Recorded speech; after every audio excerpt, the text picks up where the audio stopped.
It's fascinating, isn't it? Even after all this time, the mystery surrounding the Romanovs, well, especially Anastasia, just continues to intrigue Well, people. it does. It really does, even though we know what happened to them. It's like there's this fascination with the family, their tragic end, but particularly with Anastasia's story. Yeah, I totally get that there's just something about her story that captures the imagination. Right, and that's exactly what we're going to do today. We're diving deep into Anastasia's life. Okay, sounds good. You shared some really interesting research with me, some great material, and it's obvious that you're drawn to this period in history. I am. It's such a pivotal moment, Yes. the fall of an empire, the tragedy of the Romanovs, and yeah, Anastasia's story within all of that. It's compelling. Absolutely. And I think what we want to do today is to try to move beyond those romanticized stories, the myths that have built up over time, and really look at Anastasia's life within the context of her time. Right, to see her as a real person, not just a figure of legend. Exactly, to understand her experiences against the backdrop of the crumbling Russian Empire, the impact of World War I, and then the revolution. It's about understanding that historical context, right? The forces that shaped her life. Exactly. So let's start at the beginning. Okay. Anastasia was born on June 18th, 1901, into this world of incredible opulence, unimaginable wealth, and privilege. A world of palaces and grand balls and all the trappings of imperial Russia. Yeah, the Gilded Cage, as it's often called. But even in that world, Anastasia's birth wasn't met with pure joy, was it? Well, you have to remember the immense pressure on the Tsar and Tsarina to produce a male heir. Right. Of course, the Romanov dynasty, the future of Russia, rested on a male heir. Exactly. And Anastasia was their fourth daughter. So while she was undoubtedly loved by her parents, her arrival did bring a degree of, well, disappointment. I can imagine. There's actually an account that mentions Tsar Nicholas needed to take a long walk to compose himself after she was born. Wow. So even amidst all that privilege, there was this underlying pressure, this weight of expectation. Oh, absolutely, from the very beginning. And it Yeah. wasn't just about producing a male heir. It was the whole system, the rigid protocol, the constant awareness of their public role and responsibilities. So not all fun and games then. No, not exactly. Yeah. But what's so interesting about Anastasia and the material you shared really highlights this, is that she wasn't the typical princess. She had this mischievous side, this real spark. Right. She wasn't going to be confined by this stuffy royal rules. No, she wasn't. There are stories of her playing pranks on her tutors, hiding behind furniture during formal events. She even apparently had a pet pug that she smuggled into places it wasn't supposed to be. That's fantastic. It's like she was this burst of energy in this very, very formal setting. Exactly. She brought a sense of fun and chaos to this very controlled environment. It makes you wonder if it was a way of coping with the pressure, of asserting her individuality. It could be, a way of rebelling against that gilded cage, even in these small ways. And speaking of challenges, there's a really difficult part of their story that we need to address, the royal disease hemophilia. Right. Alexei's hemophilia, it cast a shadow over the entire family. Can you explain a bit about that for those who might not be familiar with it? Sure. So hemophilia, it's a genetic condition that prevents blood from clotting properly. So even a small injury could be life-threatening. Exactly. And at that time, there was no effective treatment. It was a constant source of anxiety for the family, especially for Tsarina Alexandra. And of course, it was kept very secret, wasn't it? It was a matter of national security. The heir to the throne was perceived as weak and vulnerable.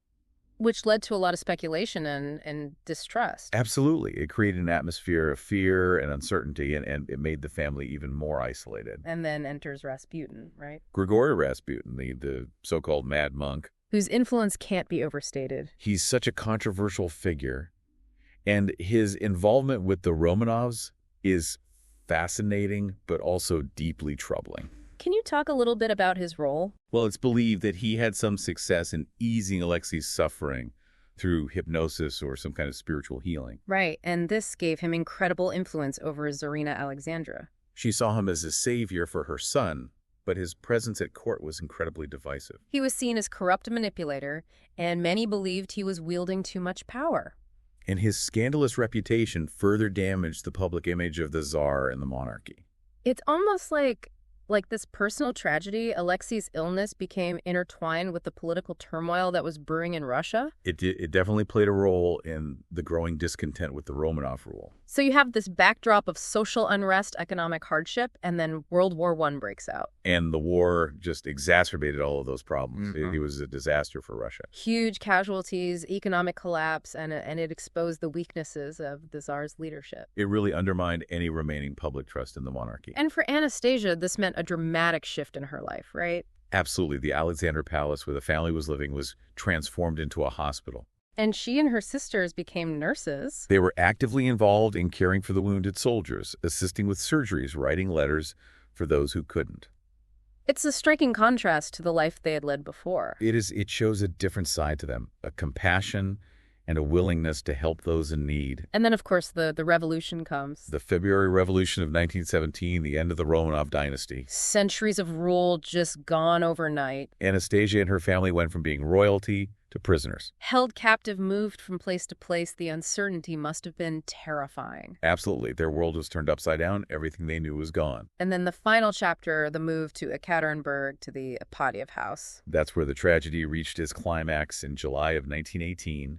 The entire family was executed. It's a chilling end to their story, and for years the details were shrouded in mystery. Right. There was this lack of concrete information which fueled all sorts of rumors and speculation. Especially around Anastasia, right? The whispers that somehow she had survived. Yes, the legend of Anastasia escaping our fate. And it wasn't just idle gossip, was it? I mean, there were people who genuinely believed they were Anastasia. There were several claimants, but the most famous was Annie Anderson, who, for decades, insisted that she was the Grand Duchess Anastasia. Her story captivated people. It was this romantic idea of a lost princess escaping death. And her story played out in the public eye for years, right in the courts and the media. It became a global fascination. People wanted to believe that she was Anastasia, that there was this glimmer of hope amidst the tragedy. And it wasn't until much later, with the advent of DNA testing, that the truth was finally confirmed. Right. The remains of the entire Romanov family were finally discovered, and DNA analysis proved beyond doubt that Anastasia had perished alongside her family. So the mystery was solved, but her story continues to fascinate us. It does, and I think there's several reasons for that. Well, I think it's partly the tragedy of it all, this young life cut short. Yeah, the innocence lost, the brutality of it all, it stays with you. But there's also something about Anastasia herself, her spirit, her resilience. Absolutely. Even in the face of unimaginable hardship, she never seemed to lose that spark. And I think that's what resonates with people, the strength of the human spirit, the ability to find hope even in the darkest of times. I agree. And it makes you think about the impact of history on individual lives, how these huge events shape personal destinies. Anastasia's life was a microcosm of that, the fall of an empire, a world war, a revolution, all happening during her short life.